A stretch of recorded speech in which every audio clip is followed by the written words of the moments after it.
Shalom Bapak Ibu Saudara-saudari yang dikasihi dan mengasihi Tuhan. Kita bersyukur hari ini Tuhan boleh memelihara hidup kita. Mari kita datang kepada Tuhan. Tuhan, terima kasih, kami mengucap syukur untuk kasih setiamu di dalam hidup kami. Kami boleh ada sampai hari ini, itu semua karena kasih dan kemurahan-Mu.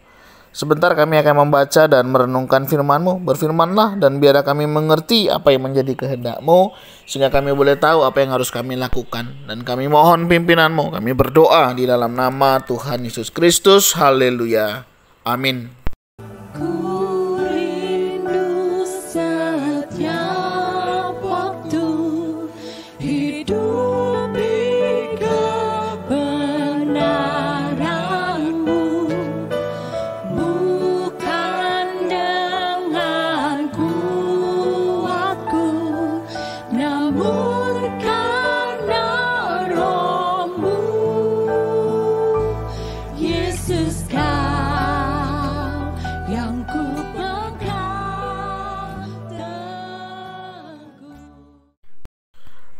Ayat firman Tuhan yang menjadi bacaan kita hari ini terambil dari kitab Kejadian pasal yang ke-6, ayat yang pertama hingga ayatnya yang ke-8. Saya akan membacakan di ayat yang ke-5 hingga ayatnya yang ke-7. Ketika dilihat Tuhan bahwa kejahatan manusia besar di bumi, dan bahwa segala kecenderungan hatinya selalu membuahkan kejahatan semata-mata, maka menyesallah Tuhan bahwa Ia telah menjadikan manusia di bumi dan hal itu memilukan hatinya. Berfirmanlah Tuhan, aku akan menghapuskan manusia yang telah kuciptakan itu dari muka bumi, baik manusia maupun hewan dan binatang-binatang melata dan burung-burung di udara. Sebab aku menyesal bahwa aku telah menjadikan mereka. Amin. Demikianlah firman Tuhan. Mari kita merenungkannya. Bapak Ibu Saudara yang dikasihi dan mengasihi Tuhan, di dalam kehidupan ini seringkali apa yang menjadi kerinduan kita, harapan kita, tidak selamanya berjalan dengan baik, berjalan dengan mulus sesuai dengan apa yang kita harapkan. Ada banyak hal, ada banyak peristiwa di sana yang bisa berubah. Tetapi apakah kita sebagai orang yang percaya bisa tetap melihat akan hal ini semua? Nah, bagian yang kita baca hari ini kita juga melihat hal yang demikian. Bagaimana Allah yang merancangkan sesuatu yang baik untuk manusia, dalam perjalanannya manusia itu berubah setia. Tidak lagi melakukan apa yang menjadi kehendak Allah. Dikatakan ketika dilihat Tuhan bahwa kejahatan manusia besar di bumi dan bahwa segala kecenderungan hatinya selalu membuahkan kejahatan semata-mata.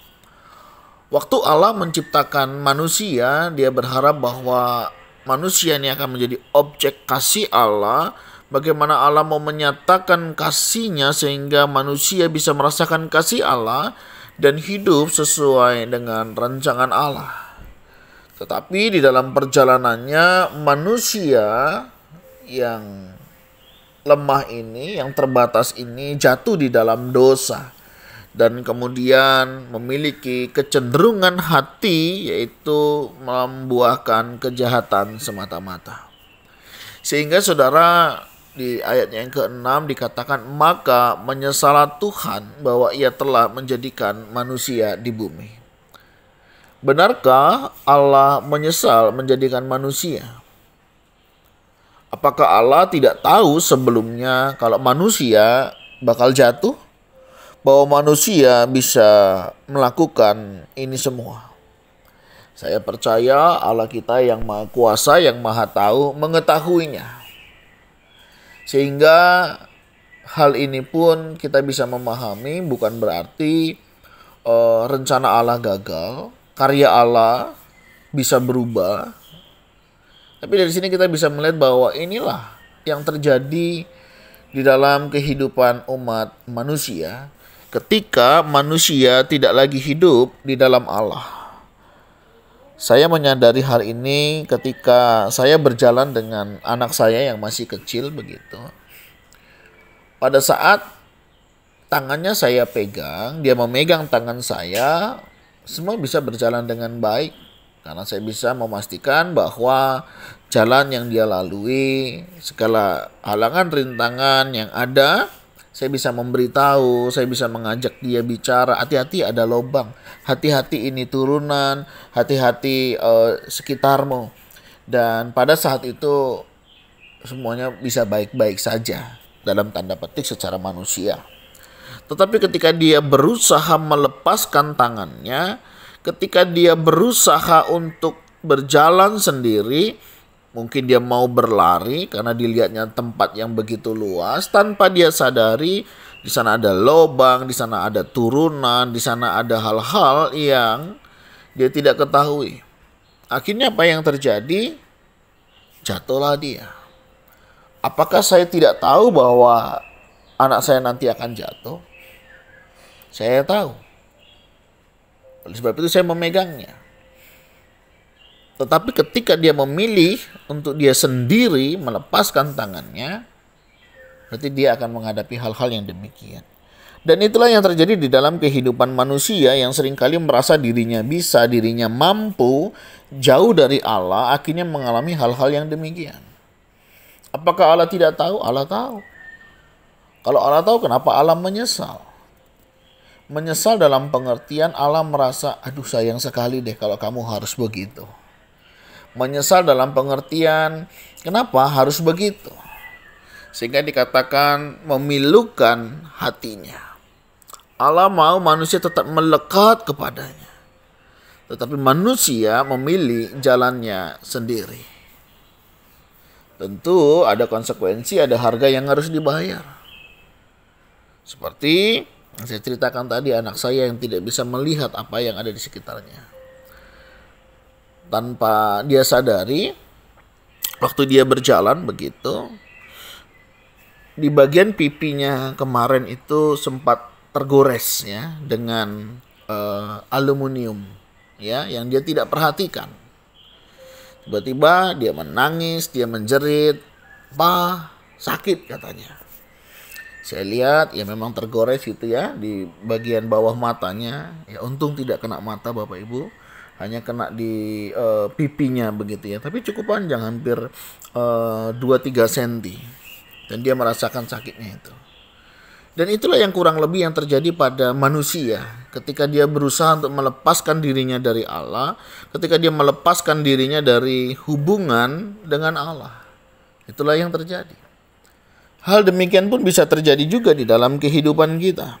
Ketika kita mulai menjauhkan diri dari Allah. Kita tidak lagi hidup di dalam Allah dan kita lebih melakukan apa yang kita mau. Dan itulah kecenderungan kita. Kita merasa bisa, kita merasa tahu dan merasa kita tidak membutuhkan Tuhan.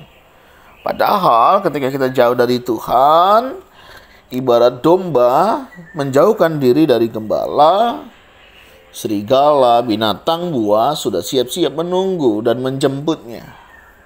Dan alhasil, serigala, binatang buas dapat menyergapnya.